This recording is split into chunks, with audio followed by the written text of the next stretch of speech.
Do you want to know where to catch redfish and speckled trout, snook, and flounder this weekend in your area? Well, the great news is Smart Fishing Spots does it for you. If you haven't heard, we cracked the code on literally predicting where these fish will be every single weekend. In fact, every single day based on real-time trends, tides, weather, wind, etc. This is next level. This is the holy grail for inshore saltwater anglers. So now this Smart Fishing Spot software, based on whatever area you ask it to, and then it takes in all of the different data points that we have and literally shows you actual spots to fish.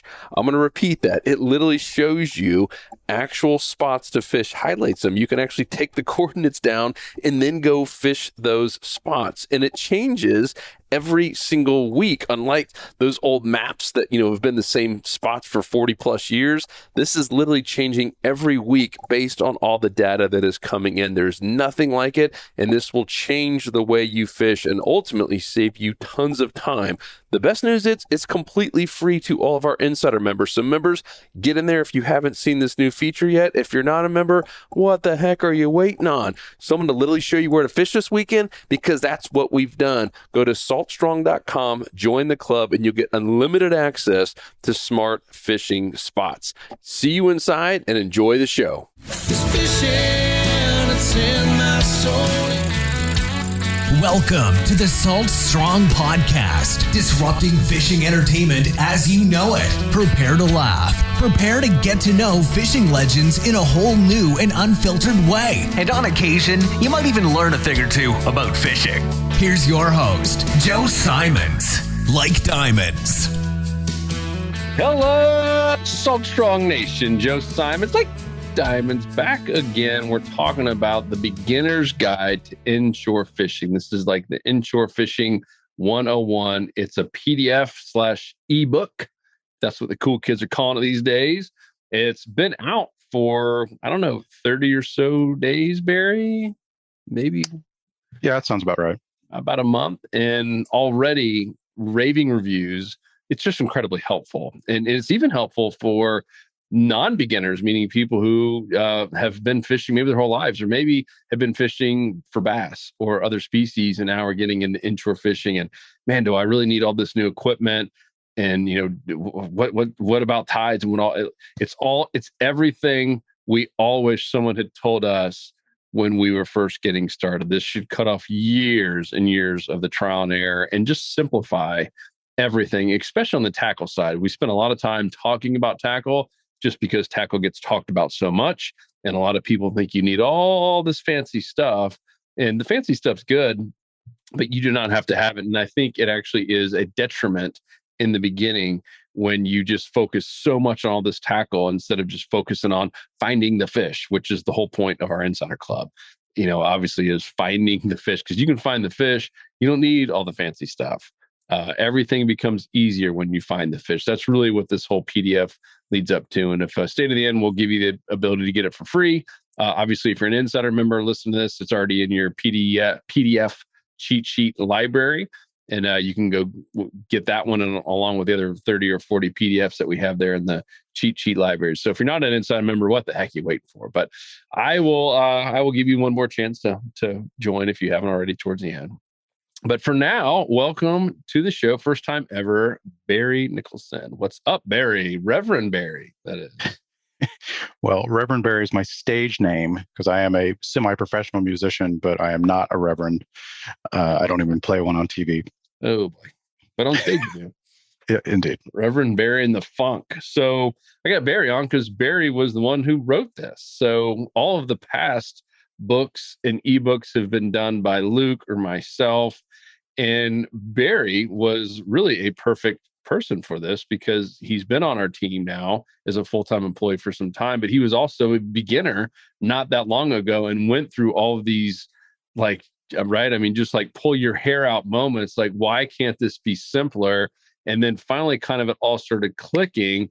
And he's like, man, I can write a whole book about all the stuff that I learned. And then we all chipped in and it really is a fantastic book. So it kind of starts with Barry's story. So give us the 30,000 view on your story. What happened? How did you get into into fishing and you got your first kayak and the world's coming to an end because you can't catch fish. What happened?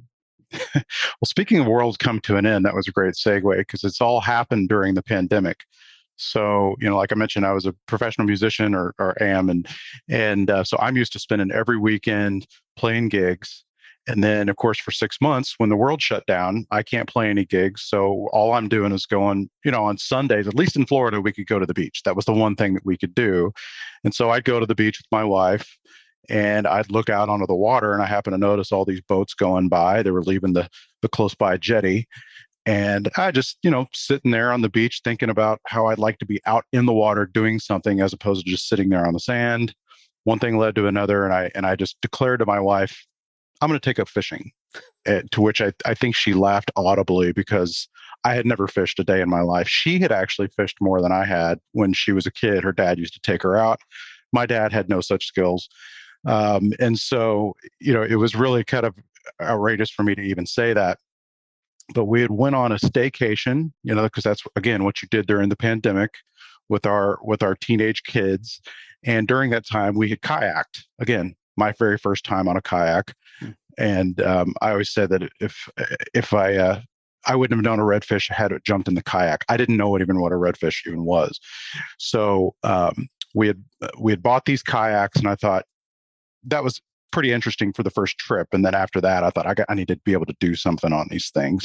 So I'm just going to take up fishing. Didn't know what I was fishing for. Had no clue. So that's kind of how it all started.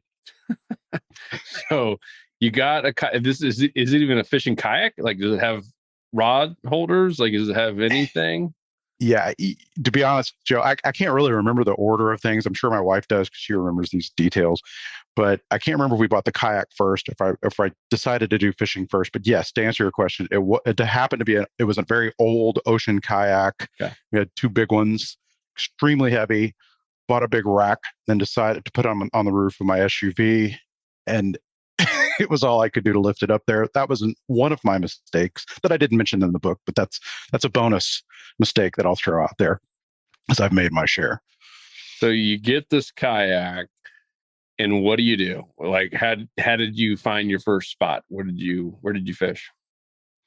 Well, I did, like a lot of people, I think, I started going on YouTube and just watching all these videos. And, I learned by observation and, I don't know how I started all the path, just like, saltwater fishing in Florida. I knew that a kayak, I couldn't go offshore, so I needed to go inshore. At least I knew that much. Then one thing leads to another, and I figure out I'm supposed to go after these certain species.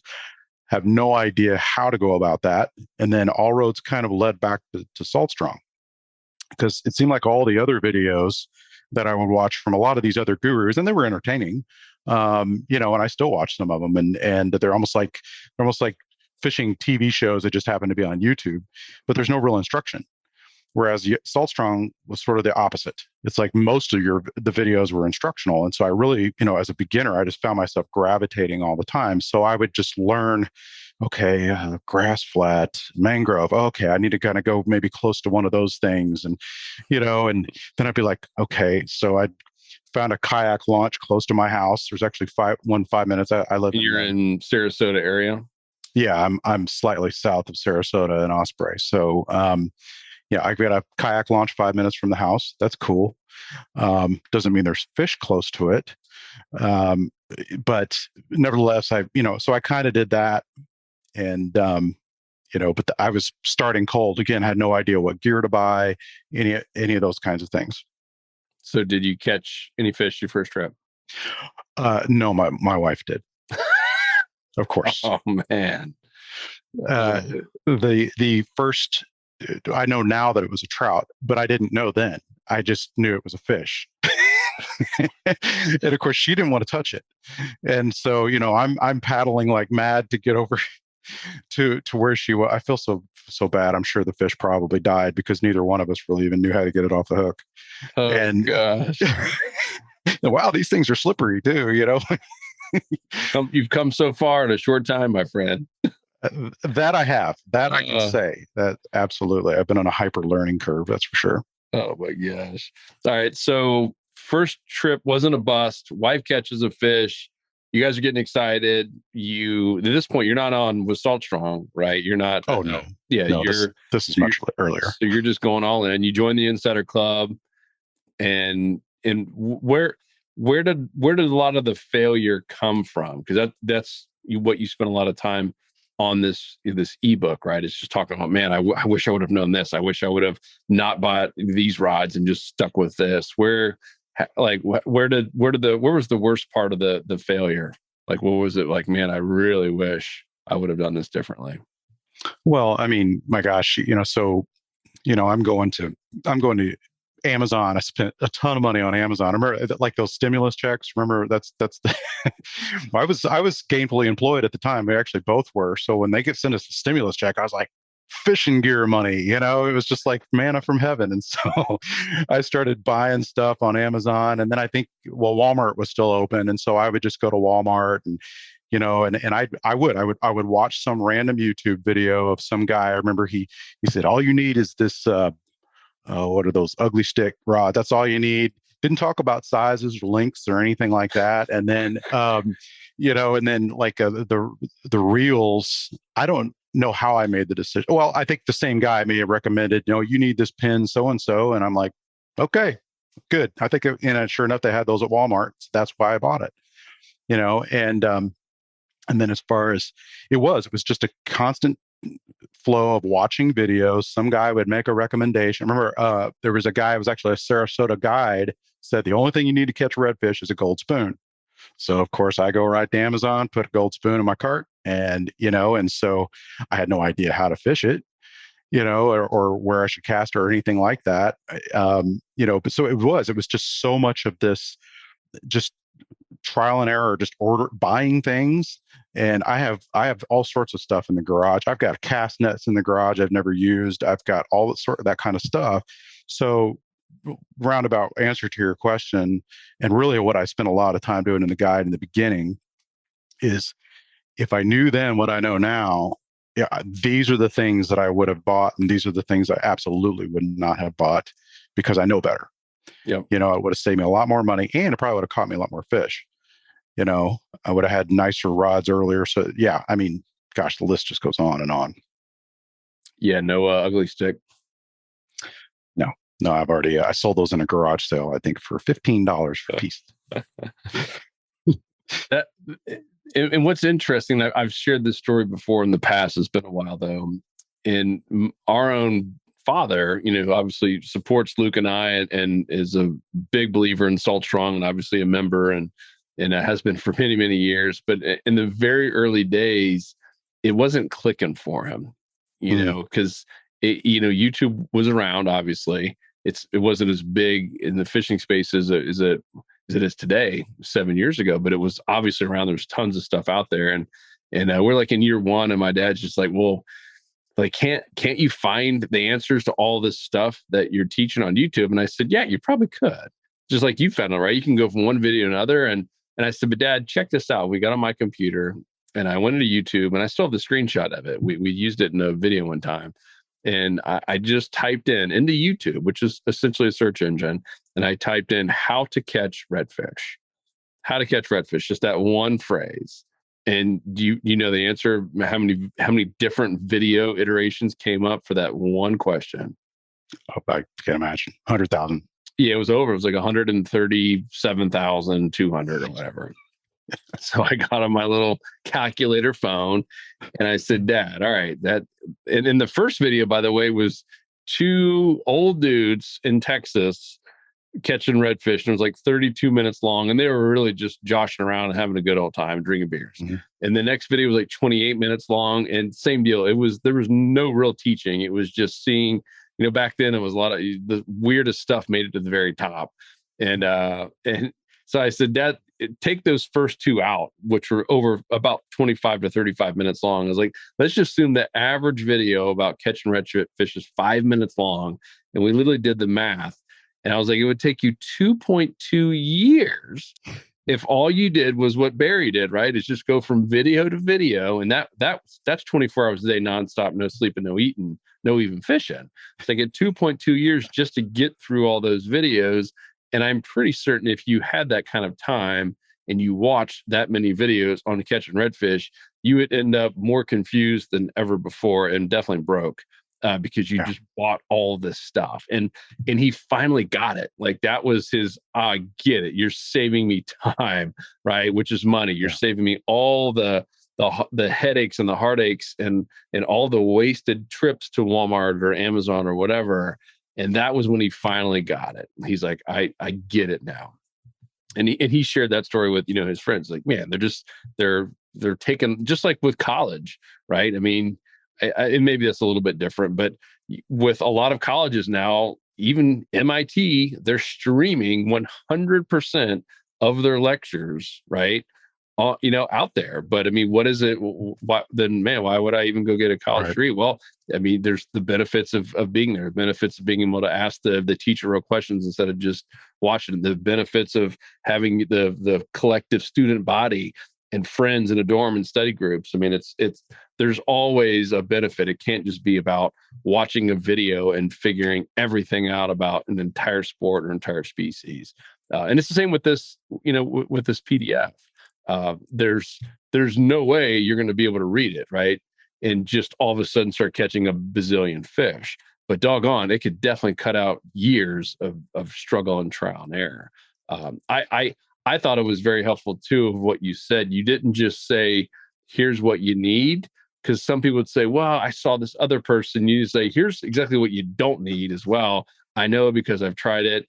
And not to say some of the stuff can't work, but you just flat out don't need it. So what were some of those things that you would say don't purchase as a beginner, or any level for that matter? Yeah, one would be a cast net. Because it was. You're saying don't get one. No, or anything that has to do necessarily with live bait. And I'm not anti-live bait. I don't have a any kind of bias against it. And it's not, I know Salt Strong, we talk mainly about lures, but every time I go fishing now, it's early in the morning, you see the guys out with the boats, and a lot of times it's not a bad sign, because I'm like, at least I know there's bait around here, because they found some, but they're out catching the little fish before they go catch the big fish. Whereas with me, it makes, to me, it's sort of common sense. It's like, I've got limited time. I'm just like everybody, I've got a family and, a full-time job. I just want to get out, catch fish early. And the idea of catching fish first before I have to go catch bigger fish, it just always made logical sense to me to get good at using lures. And because, I've worked for Salt Strong now and was an insider member for 8 months prior to being a member. I mean, I watched these videos every single day from every coach and it's just like reiterating proof, and not to mention our insiders, that, you can absolutely 110% catch fish with no need for live bait, maybe ever. Yep. At least these inshore fish. And so that would be the thing is, so if you don't need a cast net to catch any live bait, you don't need sabiki rigs, things like that. You don't need to stop by the tackle store to buy shrimp. You can if you want. There's certainly nothing wrong with that. And it's an easy way to catch fish, especially if you've got little kids or something and they just want to get, some snapper or something like that. But as a beginner watching those videos, you become completely distracted by that. You're like, well, that guy's, he's catching this live bait first, and he's doing all this stuff with sabiki rigs and this and that. And I mean, that might, again, as a person who just wanted to learn how to do this, it sent me on a completely different path. Oh, yeah. I've got sabiki rigs down in my thing. I've got a cast net. Yeah, exactly. Because and a time wasting one too. Well, then, and not even the time obviously important, but where that goes, because this is what we did. Because, we came from the freshwater world where we used lures, right? And we had a little John boat and a canoe. And all of a sudden we start reading Florida Sportsman magazine and watching some of these fishing TV shows at the time, the saltwater based ones, and they're all using live bait. And so we thought the same thing. Well, man, it's completely different than bass fishing. We have to get all this stuff, but it doesn't stop there to cast net. Because then you're like, well, man, if we really want to do this right, we need to have a nice live well. So you can't have a kayak, right? Or you could, but it gets real cumbersome at that point and heavy. So it's like, well, man, we need to have a boat with a live well. Like all these things start adding up.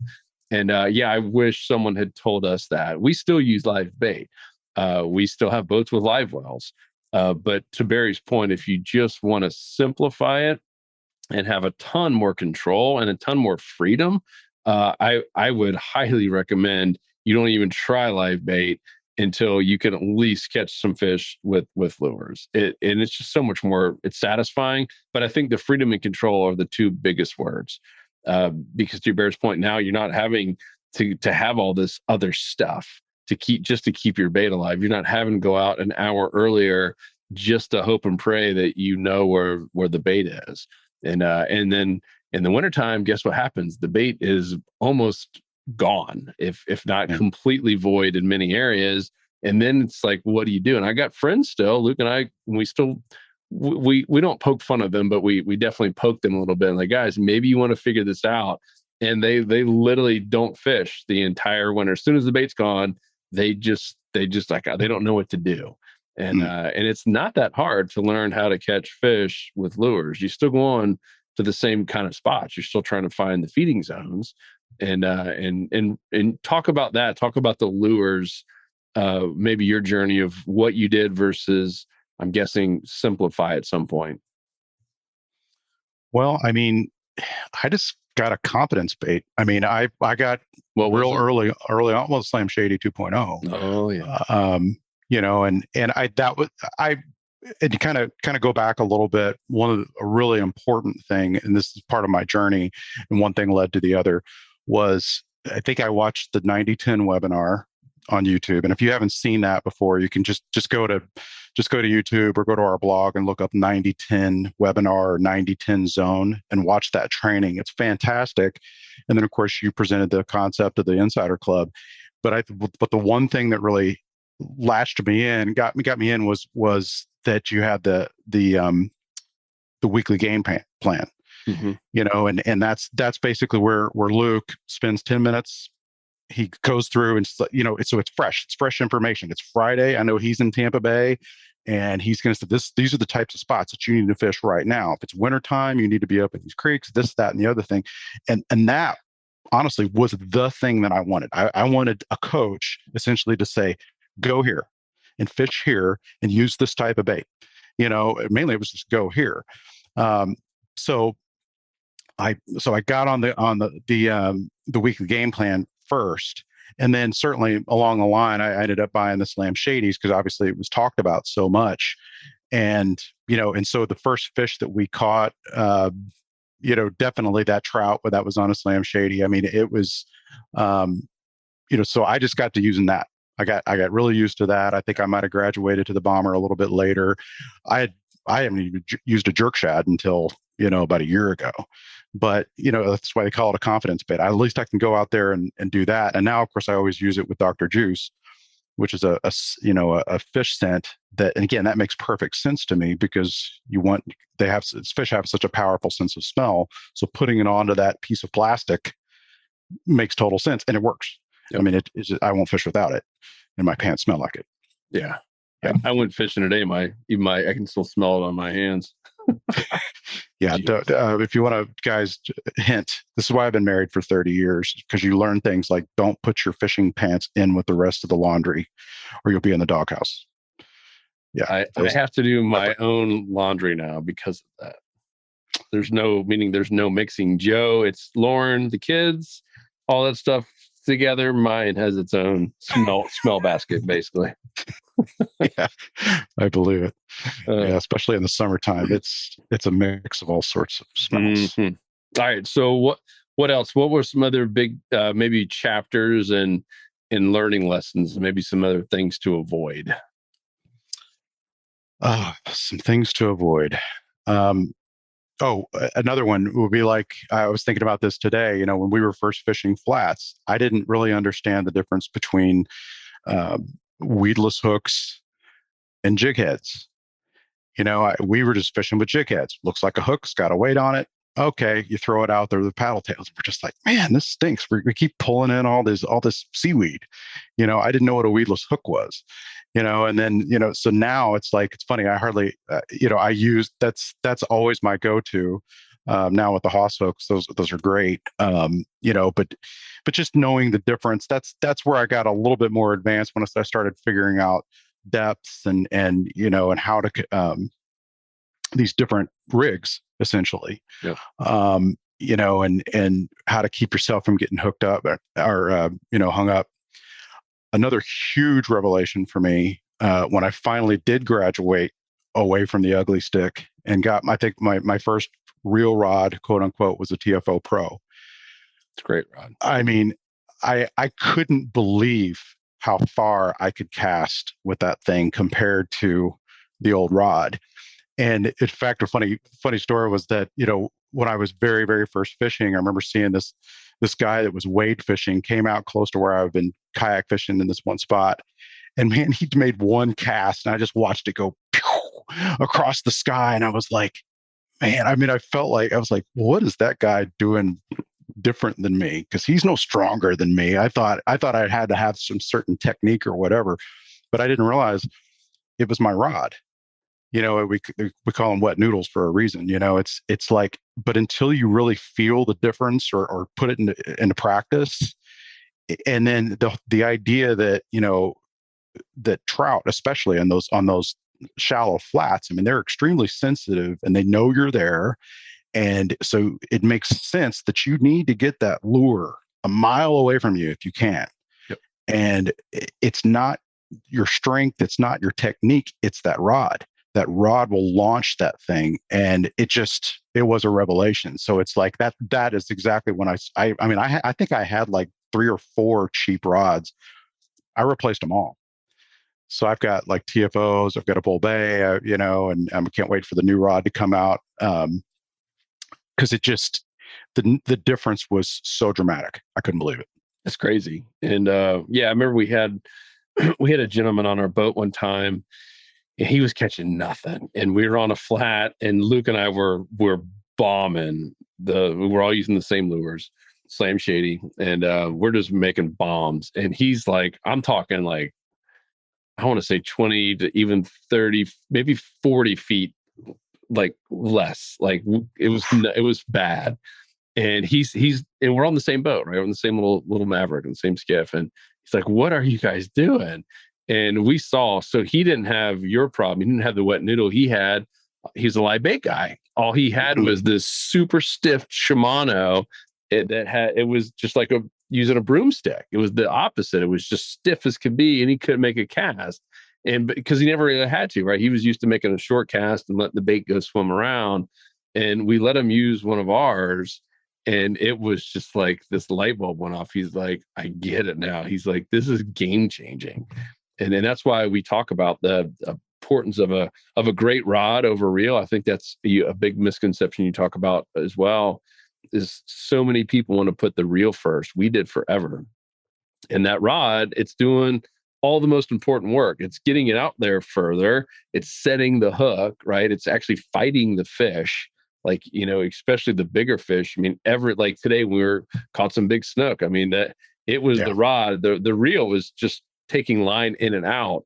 The rod was what we were maneuvering these snook out of the docks with. I mean, it was doing all the work. And Luke's, this might have been before you came on board, but he talked about there was the football field effect. Do you remember that?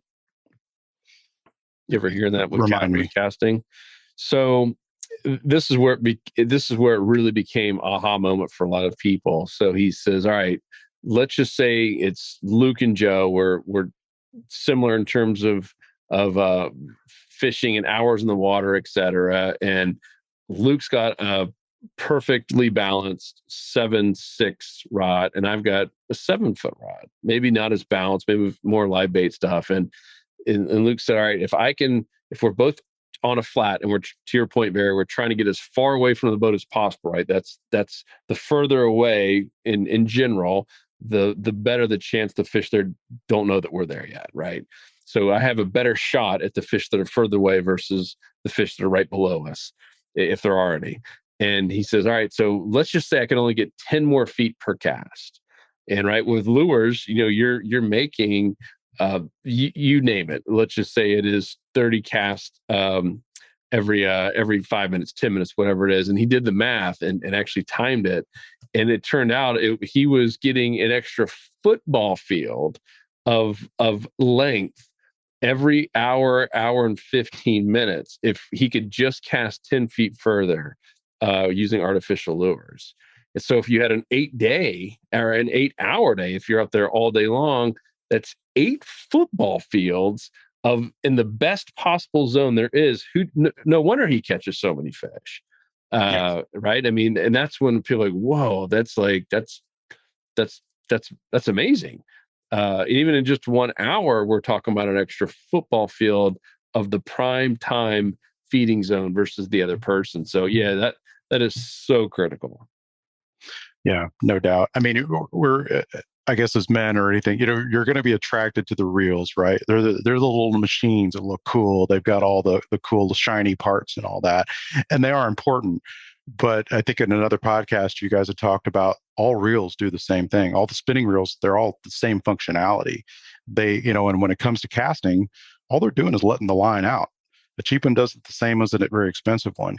But I mean, I do have nice reels now because that's the other thing that I, again, didn't learn the hard way, is wow, saltwater is super corrosive. I had no idea until you've learned the real meaning of grinding your gears is when you get that salt water into your gears. And it's just, I mean, I remember taking it to the tackle shop and they kind of took 2 seconds looking at it going, yeah, we're not going to be able to fix this one, bro. Tragic. I mean, or they did fix it. It was like $35. And my wife was like, didn't you pay 70 for that? We just paid half. Why don't you, I'm like, so you learn. It does help to buy, you don't have to have a super high quality reel. I mean, I don't think I've ever spent more than maybe $120. But I've got like a Daiwa, the BGMQ and some of those, and they are super smooth. I do rinse them off, but I don't really worry about the salt water anywhere near as much as I, did before. Of course, I don't dunk them either. I've done that. Not to say that I won't again, but that doesn't help. Yeah, I think I think if I could just get 2, and I was starting out, I would get 2 TFO Pro rods, and that's what Luke and I use. I mean, it's what we're using today, catching big snook. They'll do everything. I think it's the best value rod out there. I think as you get better, invest in a much better rod. You will see a difference. But it's just like in tennis or anything, golf. You probably shouldn't go out and get the most expensive clubs or racket day one. You get something good though, it's tough if you have just horrible equipment that's falling apart and subpar. But the TFO rod, the pros can use it and beginners can use it. And then I would get a Fuego and I would get a BGMQ. I would get those 2. The BGMQ is going to be a little bit tougher and probably something you could use around docks or if you're going after some bigger fish. Whereas the Fuego is just your all around, flats fishing for redfish and trout and normal size snook. That's it. And it's that simple. And that's what we use still today, after doing all this and there's a million different things that we could use and we just keep going back to the basics. They keep working. What else? Any other big ideas or revelations or other big chapters before we go and let everyone get a copy of this PDF? I've graduated from, I had a kayak, I had a boat club membership. Now I have and I didn't really talk about this in the book. I have an inflatable skiff. And I waited quite a fair amount in that time as well. The one thing that I would just say about, the boat club membership at the time seemed, again, we were still in the pandemic. I wouldn't necessarily ward against it. Depends on what you want it for. My family liked the idea of going out on boats, but just remember that those boat club memberships typically do not have trolling motors. Once I started doing a lot of inshore fishing, or at least attempting to, then I saw the value of it. So now with my inflatable skiff, I have a trolling motor on the front, a little 5-horse Honda motor on the back, and that can get into super skinny water. So that would be something that if you're considering boat club memberships, but you're really serious about inshore fishing, you might want to think twice about that.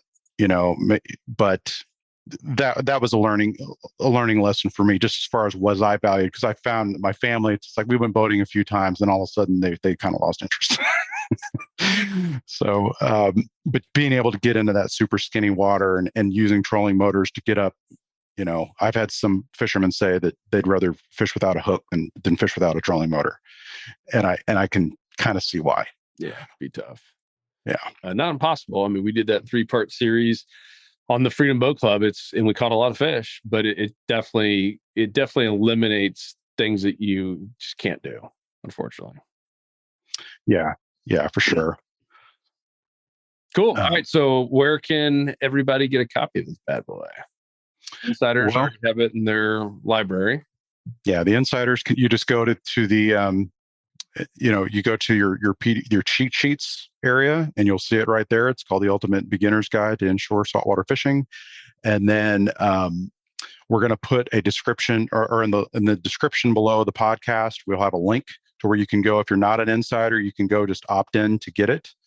And that'd probably be, or if you happen to be on the blog post looking at this, just look down and you should be able to see the link there to download it. But it's 38 pages, I believe. And it's got pictures. Everyone loves pictures. It's got lots of pictures.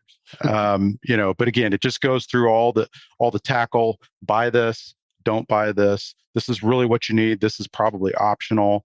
And then of course we go into, kind of the basics of finding fish, and it expanded a lot. We go, because I'm the marketing manager for Salt Strong, I knew where all the blog posts were that go in more in depth on certain topics, what knots you need and how to tie them, all that stuff. But it really just puts it all in one place, to where it's like, if you just read through this and really just focused on this and paid attention, you would be, 90% ahead where I was even after 6 months. Absolutely. Yeah, I'd use the word light years ahead of Okay. If you just did it by yourself through old school trial and error. There's nothing wrong with that, but I'm like you. I'm busy. I value my time. I'd love a shortcut.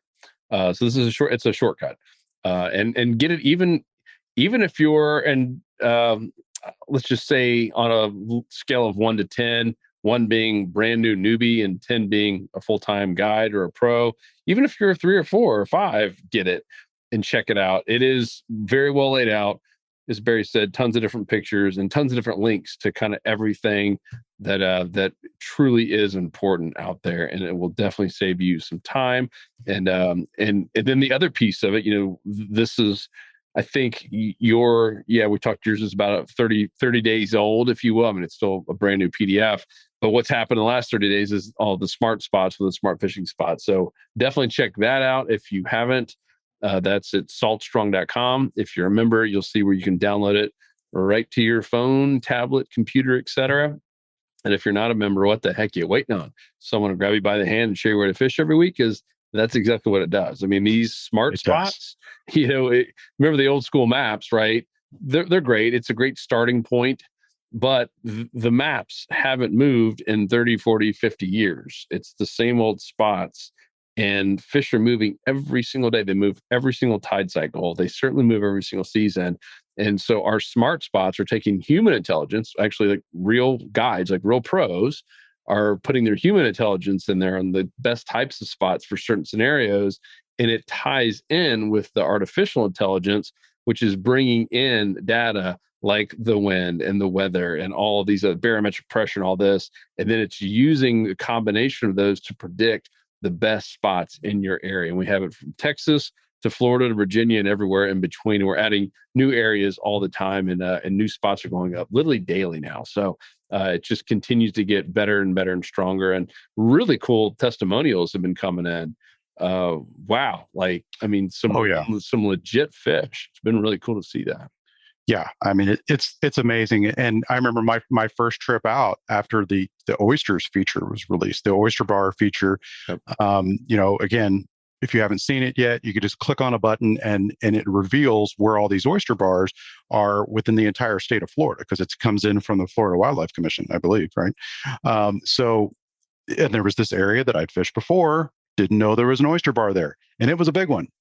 And so I thought, okay, I'm going to head to that spot. And it's the coolest thing, because I'm on the boat, I've got my phone in my hand, and it's nothing but water. and I'm looking at the arrow as on the boat, and all of a sudden I look down and I'm right on top of an oyster bar that would have had no idea was there. Of course, I fished it, caught a couple solid trout actually on it, and again, that was the coolest experience. I was kind of giddy whenever I saw it. I was like, wow, look at there. It's right there where they said it was going to be. And it's right where the arrow is on my phone. That's so cool. Yeah, I mean, and again, because I'm a beginner, I didn't know anything about old school fishing spots. So this, or maps or what have you. So this technology, I mean, it's just come about in the last month. It is absolutely game changing, and it works. Yep. It's worked for me. It's working for all of our coaches, but more importantly, it's working for our insiders. Yes. So we're thrilled. Yep. Very excited. So it's Smart Fishing Spots, and we even have a site we just set up, smartfishingspots.com. Really just honestly a sales page to learn more about it and kind of see some visuals on what it does. That's smartfishingspots.com if you're not a member and you want to check it out. But if you are a member, saltstrong.com, while you're logged in, you'll be able to download it everywhere and get unlimited access completely for free to our members. So thank you guys. Thank you, Barry, for coming on. Thank you for writing the great PDF, and everyone go check that out, download it, print it out, highlight it. And actually probably best to even use it on a computer, just because you have all those hot links on there to get to everything. But either way, it's great resource, and will certainly save you a ton of time. So thank you, brother. Anything else, Barry? My pleasure. No, sir. I'm good. Song or anything? No, I have to charge for that. Sorry. Oh boy, this is okay. All right, everybody. Thank you so much. Leave any questions, comments down below. Otherwise, we'll talk to you on the next episode. Peace. We out. Bye. 'Cause fishing, it's in my soul. It was passed down to me from the days of old. Find us on the water if there was a way. It's been said my papa, he wrote the book on catching big reds and 20-pound snook. I wish I knew all the things he knew today. For he's the reason why we are this way. And he put fishing in our soul.